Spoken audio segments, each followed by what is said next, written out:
ওই তামার ওই ওকে বেছে নাম আর কি। ওই কি আর নাম, বিএনপি না জামাত? বিএনপি। আচ্ছা, বিএনপি যদি ক্ষমতায় আসে আপনারা প্রত্যাশা কি কি চান এলাকার উন্নয়নের জন্য? সবাই ভালো থাকেন, থাকে ভালো ভালো ব্যবহার করবো, ভালো সবার জন্য ভালো রাখবো, এটাই আমরা আশা করি সবার সাথে। আপনার ফ্যামিলিতে কয়টা ভোট? আমার ফ্যামিলিতে 7টা ভোট। এই ভোট সব কোথায় যাবে? আমি সব বিএনপি দিব। এটা তো সিরাজগঞ্জ 5 আসন। জি, সামনে জাতীয় নির্বাচনে কারা এই আসন থেকে জিতলে আপনাদের জন্য ভালো হবে? আমরা বিএনপিকে সমর্থন করি। বিএনপির প্রার্থী জিতলে আমরা খুশি এবং আমাদের জন্য ভালো হবে। বিএনপি যদি পাশ করে তাহলে এই সন্ত্রাসী বা চাঁদাবাজি সামনে দেশ থেকে দূর হবে কিনা?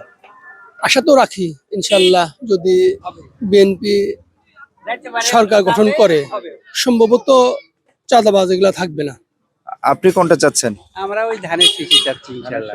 জি, আমাদের কথা হলো যে আমাদের সরকার নারবাজ যে বাগান হয়, আমার ধানের শীষ যে বাংলা আইলে আমরা ওইটাই আমরা খুশি। ধানের শীষ যদি যেতে আপনাদের এলাকার উন্নয়নের জন্য কি চান? আমরা ওই দেশকে শান্তি চাই।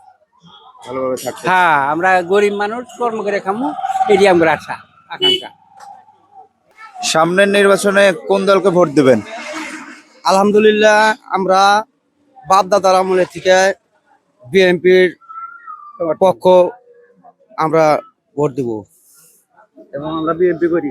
আচ্ছা, বিএনপি ক্ষমতায় আসলে তাদের কাছে কি চান এই এলাকার উন্নয়নের জন্য? এলাকার উন্নয়নের জন্য আমাদের স্কুল, রাস্তাঘাট, এই সমস্ত মনে করেন যে কাজকর্ম চাই এবং দেশের মানুষের জন্য মানে সব কিছুর দাম নিয়ন্ত্রণে জানিয়ে রাখে, সেই আশাবাদী আমরা। আচ্ছা, এই এলাকায় কারা আপনাদের কাছে বেশি আসছে, গণসংযোগ করছে কারা, বিএনপি না জামাত? আমাদের এখানে বিএনপি কি করছে। সিরাজগঞ্জ 5 আসন থেকে সামনে নির্বাচনে আপনারা কাকে বেছে নেবেন? আমি সাধারণ মানুষ যাকে চায় তাকেই বেছে নেব। আপনি কোনটা চাচ্ছেন, বিএনপি না ইসলামী দল? জি না, আমি ব্যক্তিগতভাবে চাচ্ছি যে যারা ভালো চালায়, ভালো করবে তারাই আসুক। এবার কি আপনি প্রথম ভোট দেবেন? না, এর আগে ভোট দিছি। আমরা আগে থেকে বিএনপি দল করে আগে থেকে আমরা বিএনপি ভোট দেব। আচ্ছা, আপনার ফ্যামিলিতে কয়টা ভোট? আমার বাড়িতে বাচ্চা 10-12 ভোট আছে, সব ভোট বিএনপি? সব আমরা যিনি বেশি